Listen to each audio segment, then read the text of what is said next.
Ish, tak sangkalah boleh jadi sampai macam ni. Ini Farah. Waktu mula-mula dia datang ke Aina, sebenarnya dia dah putus harapan dah. Dia kata dia dah cuba macam-macam cara, tapi buatkan skin dia makin lama makin teruk. Masa jumpa dengan Dr. Aina ni, sampai terpancuk-pancuk Nana dari skin dia. Kita orang yang tengok ni pun terkejut, tapi dia kata dah biasa dah. Selepas sebulan dengan Aina, ini skin Farah.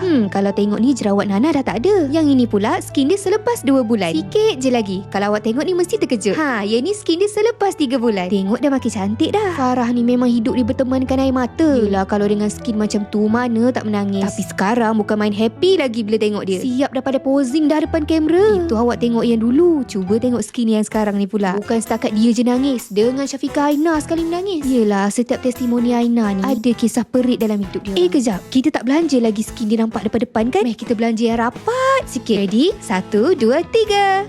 Macam mana? Puas hati tak dengan hasil Aina? Awak yang nak skin cantik sebelum raya, sempat lagi kalau dengan Aina. Nak tahu macam mana cara? Meh sini saya bocorkan. Pertama ni kita ada Aina Serum dan juga Aina Cleansing Balm.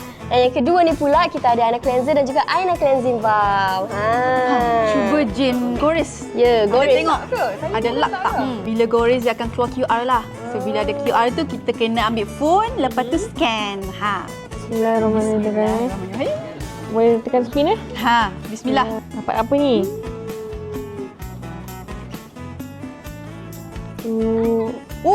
Aina Gold Bar. Memang laki awak. Saya dapat gold bar lah. Bukan je dapat kulit raya, glowing waktu raya, tapi berpeluang juga untuk dapat hadiah raya daripada Aina. Bukannya ada gold bar je, kita juga ada duit raya. Lepas tu ada juga kelengkapan raya dan macam-macam hadiah lagi. Banyaklah ni.